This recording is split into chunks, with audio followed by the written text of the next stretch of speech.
16-17 की तुलना में अगर हम उत्तर प्रदेश की प्रति व्यक्ति आय को देखेंगे तो यह लगभग 46,000 करोड़ के आसपास की थी। आज ये बढ़कर यानी 23-24 में, मैं अभी 24-25 की बात नहीं कर रहा हूं, 23-24 में यह बढ़कर के 93,514 करोड़ यानी पहले की तुलना में दोगुने से अधिक बढ़ी है। हमने प्रदेश में जो विभिन्न विभागों से रेवेन्यू कलेक्शन किया है, अगर आप देखेंगे जीएसटी और वैट, आपके समय में जीएसटी नहीं था, सेल टैक्स था, तो सेल टैक्स और वैट में केवल 49,000 करोड़ का कलेक्शन हो पाता था और हमारी सरकार के समय यह लगभग 94,000 करोड़ पहुंचा है 24-25 में, और इसको हम आगे बढ़ा रहे हैं क्योंकि प्रदेश आज के दिन पर उत्तर प्रदेश अपने यहां जीएसटी के रजिस्ट्रेशन में पूरी देश के अंदर नंबर 1 है। 32 लाख रजिस्ट्रेशन अकेले उत्तर प्रदेश ने कराए हैं जीएसटी में। स्टेट एक्साइज में आपके समय में कुछ कुल कलेक्शन हो पाता था 12,000 करोड़ और आज हम उससे कलेक्शन करा रहे हैं 54,000 करोड़। क्या कोई अंतर ही नहीं है क्या? स्टैंप एंड रजिस्ट्रेशन में आपके समय में कुल कलेक्शन हो पाता था 8-9 हजार करोड़, हमारे समय में वह कलेक्शन हो रहा है लगभग 25 से 26,000 करोड़। परिवहन में आपके समय में कुल कलेक्शन हो पाता था 5,000 करोड़ और हमारे समय में वही कलेक्शन हो रहा है 9,000 करोड़। यह दिखाता है कि प्रदेश में एक व्यावसायिक गतिविधियां तेज हुई हैं, कानून व्यवस्था की स्थिति बेहतर हुई है और ईज ऑफ डूइंग बिजनेस के लिए सरकार ने जो माहौल बनाया है उसके परिणाम आज सामने आए हैं। और इसके साथ ही प्रदेश ने, आप राजकोषीय घाटा की बात कर रहे थे, लेकिन मैं आपको बताना चाहूंगा कि प्रदेश का जो राजकोषीय घाटा है यह हमारी एफआरबीएम की जो लिमिट है 3%, उससे नीचे 2.97% है। इसके अलावा आप देखेंगे कि यह जो राजकोषीय अनुशासन है यह सुशासन का सबसे बेहतरीन उदाहरण है। यह वित्तीय अनुशासन का भी,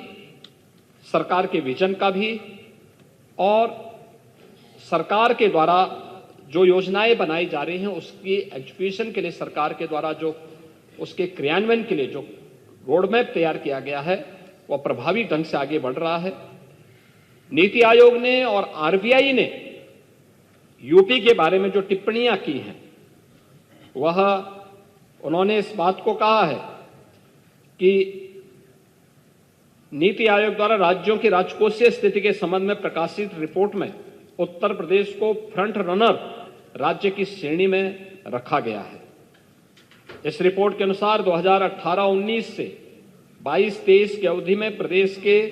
फिस्कल हेल्थ इंडेक्स में 8.9 अंकों का इजाफा हुआ है। व्यय की गुणवत्ता में व्यापक सुधार हुआ है। 2018 से 2023 की अवधि में जो कैपिटल एक्सपेंडिचर है वह कुल व्यय के 14.8% से 19.3% के मध्य रहा है, यानी हमने इसमें काफी लंबी छलांग लगाई है और इस अवधि में अनुपात देश के प्रमुख राज्यों के औसत अनुपात से अधिक रहा है। यह प्रदेश के अंदर के बारे में आरबीआई ने जो कहा है कि देश के सभी राज्यों की स्वयं के कर की प्राप्ति में उत्तर प्रदेश का अंश 2022-23 में यह 9.9% था, 23-24 में यह बढ़कर के 10.5% हुआ, 24-25 में यह 11.6% रहा है, जो देश में अब नंबर 2 पर आ चुका है। इसके अलावा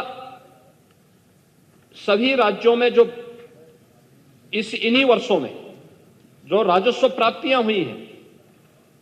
राजस्व प्राप्ति के लिए जो ब्याज लिए गए, ब्याज पर व्यय किया गया है, हम लोग 22-23 में 12.6% खर्च करते थे, 23-24 में यह घट करके 12.30%, यानी ब्याज पर जो धनराशि होती है वह हम लोग यहां से राजकोष से देते हैं और पैसे में कमी आ रही है। इसका मतलब हमने उधार कम ले रहे हैं हम स्वयं के ही अपने पास से अपने बजट से उतना धनराशि दे रहे हैं और वह एक अच्छी दिशा है। 12.6%, 12.3% और 24-25 में यह घट करके 12.1% रहा है। यह राजस्व प्राप्ति के सापेक्ष जो राज्यों में, विभिन्न राज्यों, देश के अंदर के अन्य राज्यों में और उत्तर प्रदेश में यह क्रमशः 10.3, 9.4 और 8.9% है, जो कि अन्य राज्यों की तुलना में, जो अब इस देश के अन्य जो राज्य हैं उनमें यह 12.6, 12.3 और 12.1% है। तो उत्तर प्रदेश में घट करके 10.3, 9.4 और 8.9% है।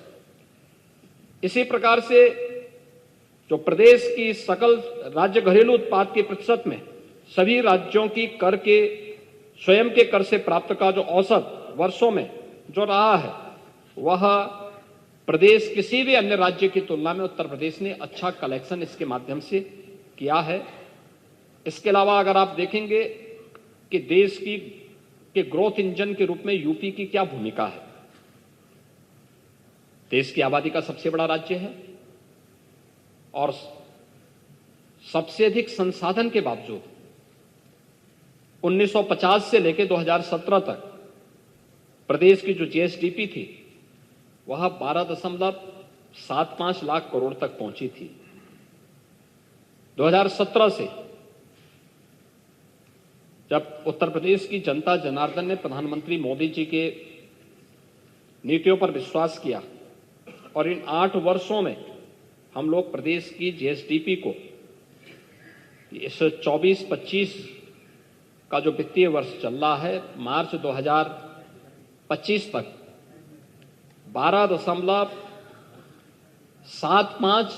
करोड़ रुपए से बढ़ा करके 27.71 लाख करोड़, यानी दोगुने से ज्यादा पहुंचाने में हम लोग इसको सफल हो रहे हैं। देश की जीडीपी में आज के दिन पर उत्तर प्रदेश का जो हिस्सेदारी पहले 7वें स्थान पर थी, आज वह नंबर 2 पर आ गई है। हम अब देश की नंबर 2 की अर्थव्यवस्था बन चुके हैं।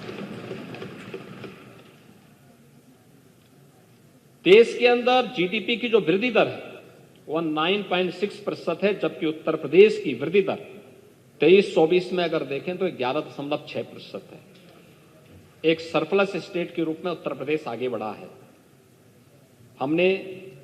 कर चोरी को रोका है, रेवेन्यू के लीकेजेज को हमने समाप्त किया है, डिजिटल मैकेनिज्म को अपनाया है और उसका परिणाम शासन की कार्य पद्धति में एक ट्रांसपेरेंसी के रूप में सबके सामने आया है।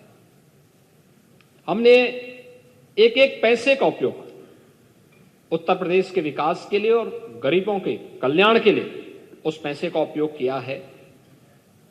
प्रदेश में 8 वर्ष में हमने एक भी टैक्स नहीं लगाया है। आपने इस बात को देखा होगा, जब हम टैक्स की बात कर रहे थे तो मुझे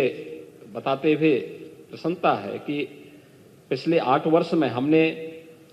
पर कैपिटा इनकम को बढ़ाया है, प्रदेश की जीएसडीपी को बढ़ाने, दोगुना से अधिक करने में सफलता प्राप्त की है और यह पिछले 8 वर्ष में विकास के पायदान पर या हर एक सेक्टर में उत्तर प्रदेश को एक नई ऊंचाई तक पहुंचाने के साथ हम लोगों ने प्रदेश के अंदर जो कुछ भी किया है बिना किसी टैक्स बढ़ाए हुए, यानी प्रदेश में डीजल पेट्रोल की दरें देश में सबसे कम है, प्रदेश में